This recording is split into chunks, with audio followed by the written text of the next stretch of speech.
এখানকার বেশিরভাগ জায়গা আমার নিজের হাতে কোপানো এবং পরিষ্কার করা আলহামদুলিল্লাহ। আলু ছাড়া আমরা অন্য কোনো শাকসবজি আলহামদুলিল্লাহ সচরাচর আমরা কিনি না। আমাদের শাকসবজিগুলোর মধ্যে বেগুন আছে, টমেটো আছে, বরবটি আছে, লাল শাক আছে, পুঁই শাক আছে, লাউ শাক আছে, কুমড়ার শাক আছে, গাজর আছে, শসা আছে, শিম আছে, ফুলকপি আছে, পাতাকপি আছে, ঢেঁড়স আছে। আমরা আত্মীয় স্বজন, আমাদের অফিস স্টাফ, মাদ্রাসার স্টাফ এবং প্রতিবেশীদেরকে হাদিয়া দেওয়ার চেষ্টা করি। আসসালামু আলাইকুম রহমতুল্লাহ বারাকাতুহু। সুপ্রিয় দর্শক, আজ আমরা আপনাদেরকে আমাদের ক্ষেত দেখাতে চাই। আমরা আলহামদুলিল্লাহ আমাদের বাসার পাশে একটা খালি প্লটে বিভিন্ন রকমের শাকসবজি এবং আমাদের দৈনন্দিন যে তরিতরকারির প্রয়োজন হয় এটা আমরা আলহামদুলিল্লাহ আমাদের বাসার পাশে চাষ করার চেষ্টা করছি এবং বাসার ছাদে আমাদের প্রায় 130টির বেশি টব আছে, যে টবে আমরা বিভিন্ন রকমের ফল, ফসল এবং শাকসবজি ইত্যাদি আমরা চাষ করে থাকি।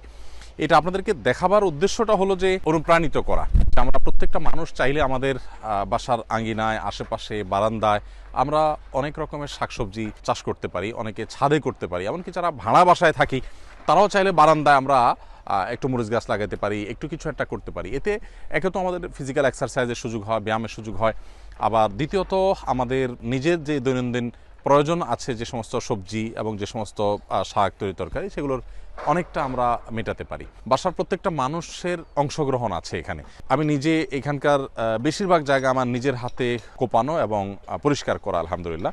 গেল সপ্তাহে এই জায়গাটা পরিষ্কার করেছি। এখানে আগে একটা ফসল ছিল, পাতাকপি ছিল, ফুলকপি ছিল, সেগুলো উঠে গেছে। এখানে নতুন করে আবার আমরা চাষের উপযোগী করেছি। এই পুরোটুকুই আমার কোপানো আলহামদুলিল্লাহ। আমার ছেলেরা সবাই, এমনকি আমাদের সাব্বিরের ভাই রাসেল, আমাদের প্রতিবেশী, প্রত্যেকে মিলে আমরা এটা গড়ে তুলি। যদিও সবচেয়ে কম শ্রম আমার দেয়া হয়, কিন্তু আলহামদুলিল্লাহ আমিও শ্রম দেই এবং ফজরের পরে আমরা মোটামুটি সময় দেওয়ার চেষ্টা করি। আমাদের গাড়ি চালক রাশেদ সাহেব আছে মাশাআল্লাহ, এখানে সবচেয়ে বেশি অবদান তার। রাশেদ, এখানে কি ফেলছো জানো? এটা আমি ওই দিন কোপাই ধুয়ে গেছি, পরে তুমি রেডি করছো, পালং শাক ফেলছো। তো এই জায়গাতে পালং শাক ফেলা হয়েছে আলহামদুলিল্লাহ। পালং শাক অলরেডি আছেও, এই যে পাশে আমরা দেখতে পাচ্ছি, এগুলো সব কিন্তু পালং শাক। পালং শাক আমরা প্রতিনিয়ত খাচ্ছি এবং প্রতিবেশীদেরকে দিচ্ছি, আমাদের পরিচিত ভাই বোনদেরকে আমরা হাদিয়া হিসাবে পেশ করছি আলহামদুলিল্লাহ।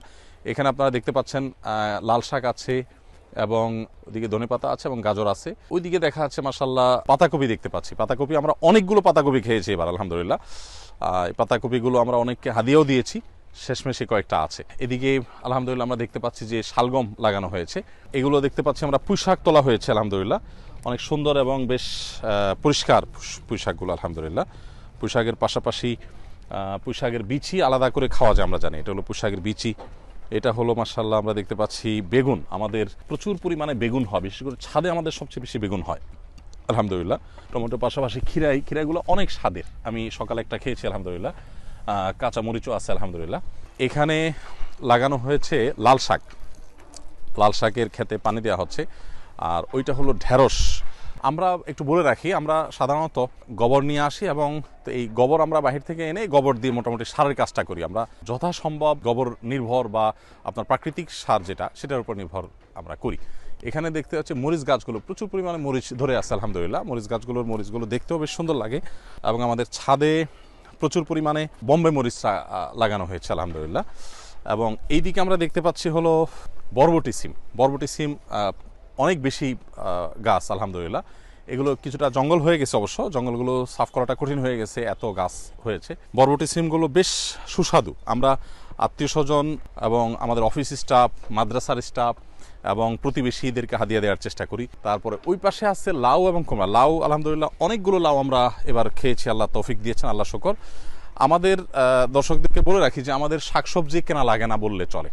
আলু ছাড়া আমরা অন্য কোনো শাকসবজি আলহামদুলিল্লাহ সচরাচর আমরা কিনি না, সব কিছুই আমাদের খেতে হয়। চাল কুমড়াও হয়, লাউর ওই যে ছোট ছোট দেখা যাচ্ছে মাশাআল্লাহ। এই পাশে ওই কোণে আমরা দেখতে পাচ্ছি আখও আছে, আখ মাশাআল্লাহ। এই আখগুলো কিন্তু বেশ খানিকটা বড় হয়েছে, আশা করি আমরা আখ খেতে পারবো। মোটামুটি আমাদের এখানে যে সমস্ত শাকসবজি আছে, আমি একটু জানাতে চাই যে কী ধরনের শাকসবজি আছে আমাদের শাকসবজিগুলোর মধ্যে বেগুন আছে, টমেটো আছে, টমেটো গাছ এখানে কিছু আছে, আর ছাদে প্রচুর পরিমাণে টমেটো গাছ আমাদের। বরবটি আছে, লাল শাক আছে, পুঁই শাক আছে, তারপর লাউ শাক আছে, কুমড়ার শাক আছে, গাজর আছে, শসা আছে, শিম আছে, ফুলকপি আছে, পাতাকপি আছে। ঢেঁড়স আছে, এপাশে কচু ছিল, এখনও কচু 2-4টা ছোটো ছোটো দেখা যায়। প্রচুর কচুর শাক আমরা খেয়েছি আলহামদুলিল্লাহ। এবং ছাদের বাইরে আরও বিভিন্ন জায়গায় আলহামদুলিল্লাহ আমরা চেষ্টা করেছি।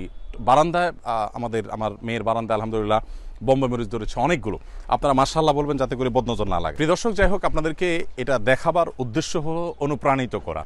আপনারা নিজেদের আশেপাশে যেখানেই খালি জায়গা পাবেন, আমি জানি ঢাকা শহরে, চট্টগ্রাম শহরে খুব কঠিন, কিন্তু বারান্দাগুলোতে আমরা টবে অনেক কিছু করতে পারি। আমার পরিচিত এক পরিবার আছে, তারা বারান্দায়, জানাশোনা এক পরিবার আছে, তারা বারান্দায় মুরগি পর্যন্ত পালে এবং তাতে দুর্গন্ধ যেন না হয় সেরকম ব্যবস্থাপনাও তারা করেছে। আমরা চাইলে আসলে অনেক কিছুই করা সম্ভব। শহুরের জীবনে আমাদের ঘন্টাকে ঘন্টা মোবাইলে এবং রিমোট হাতে আমাদের সময় চলে যায়, সময় নষ্ট হয়, এতে আমাদের শরীরে স্থূলতা তৈরি হয়, এটা আমরা মানসিকভাবে ডিপ্রেসড হই, এটা আমাদের যে স্বাভাবিক বেড়ে ওঠা সেটা বাধাগ্রস্ত হয় এবং আমাদের সন্তানরা নানা ডিভাইসমুখী হয়ে যায়। আমরা আপনাদেরকে বলে রাখি, ফজরের পরে আমরা নিয়ম করে আমরা সবাই, আমাদের ছেলে মেয়ে, আমাদের ড্রাইভার সাহেব সহ আমরা সবাই খেতে কাজ করার চেষ্টা করি। ছাদটা সাধারণত আমাদের সাব্বির সাহেব দেখেন এবং পুরাটাই এককভাবে সে প্রায় করে, সেখানে আমরা শুধু তাকে সাপোর্ট দিই, মাঝে মধ্যে কাজ করি। আর এটা মূলত আমরা করি। আর আমাদের নেতৃত্বে আছে আমাদের রাশেদ সাহেব, সে কাজ করে। আমরা চেষ্টা করি সবাইকে শরীক করার। আপনাদেরকে আমরা অনুপ্রাণিত করতে চাই প্রোডাক্টিভিটি বাড়ানোর জন্য। ফিজিক্যাল পরিশ্রমের কোনো বিকল্প না। যারা সকালে ঘুমের বদভ্যাস আছে সেটা দূর করবার জন্য সকালে এরকম কোনো একটা ক্ষেত আপনারা তৈরি করে সেখানে কাজ শুরু করে দেন, বারান্দায় কাজ শুরু করে দেন, বাসায় পরিচ্ছন্নতার কাজ যে অংশগ্রহণ করেন, মা বোনদের কাজে শরিক হন এবং প্রত্যেকে নিজের ছেলে মেয়েদেরকে সাথে নিয়ে এরকম কিছু একটা করেন। তো আমি আশা করব আমরা প্রত্যেকে যার যার জায়গা থেকে নিজের একটা আঙিনা, নিজস্ব বলয়ের মধ্যে আমরা এটাকে গড়ে তোলার চেষ্টা করব, যতটুকু সম্ভব ততটুকুর মধ্যে। এর মধ্যে বহুবিধ কল্যাণ আমাদের জন্য নিহিত আছে। আল্লাহ তাআলা আমাদের সকলকে তৌফিক দান করুন। খালি পায়ে মাঝে মধ্যে হাঁটার কথা নবী সাল্লাল্লাহু আলাইহি ওয়াসাল্লাম বলেছেন, সেটা আমরা এই খেতে কাজ করার সুবাদে আলহামদুলিল্লাহ সুযোগ হয় এবং এটা আমাদের স্বাস্থ্যের জন্য ভালো। আল্লাহ তাআলা আমাদের সকলকে, প্রত্যেককে যেখানে থাকি না কেন, আল্লাহ তাআলা আমাদের সবাইকে সুস্থ রাখুন, নিরাপদে রাখুন, ভালো রাখুন। আমাদের রিজিকে আল্লাহ তাআলা বারাকা দান করুন, আমাদের মধ্যে কর্মস্পৃহা আল্লাহ তাআলা তৈরি করুন, অলসতা দূর করে দিন এবং বারাকাময় জীবন আমাদেরকে আল্লাহ তাআলা দান করুন। এবং এই গাছপালা এগুলো লাগানো যে সাদকায়ে জারিয়া, সেই সওয়াবের উদ্দেশ্যে এই কাজগুলো আল্লাহ তাআলা আমাদেরকে করার তৌফিক দান করুন। জাযাকুমুল্লাহ খাইরা। আসসালামু আলাইকুম ওয়া রাহমাতুল্লাহি ওয়া বারাকাতুহু।